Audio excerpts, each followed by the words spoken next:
ফলাফল ফাঁস।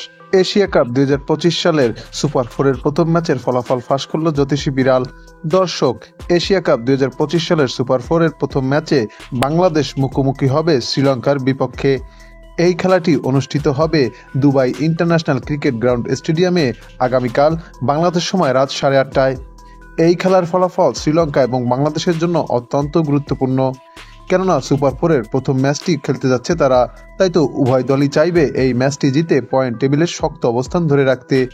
এদিকে শক্তি এবং সামর্থ্যের দিক বিবেচনা করলে শ্রীলঙ্কা কিছুটা হলেও এগিয়ে থাকবে, কেননা আইসিসি টি-20 র্যাঙ্কিংয়ে শ্রীলঙ্কা বর্তমানে 7 নম্বরে অবস্থান করছে, অপরদিকে বাংলাদেশের অবস্থান 9 নম্বরে। তাছাড়া এশিয়া কাপের গ্রুপ পর্বে শ্রীলঙ্কা 3 ম্যাচের 3টিতেই জয়লাভ করেছিল, অপরদিকে বাংলাদেশ 3 ম্যাচের মধ্যে 2টিতে জয়লাভ করে গ্রুপ পর্ব থেকে সুপার ফোরে উত্তীর্ণ হয়েছে।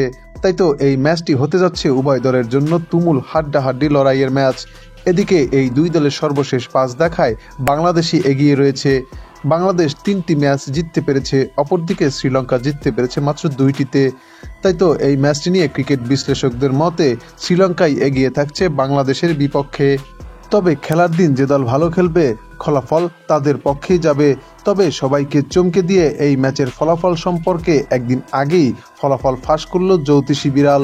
বিড়ালটির সামনে দুই দলের পতাকা সম্বলিত খাবার রাখা হলে বিড়ালটি বাংলাদেশের পতাকা সম্বলিত খাবারটি খেয়ে নেয়। তাই বলাই যায় আগামীকালকের সুপার ফোরের প্রথম ম্যাচটিতে বাংলাদেশই জিততে চলেছে শ্রীলঙ্কার বিপক্ষে। তো দর্শক, এশিয়া কাপ 2025 সালের সুপার ফোরের প্রথম ম্যাচে বাংলাদেশ নাকি শ্রীলঙ্কা, কে জিতবে তা আপনিও জানাতে পারেন আমাদের চ্যানেলের কমেন্ট সেকশনের মাধ্যমে।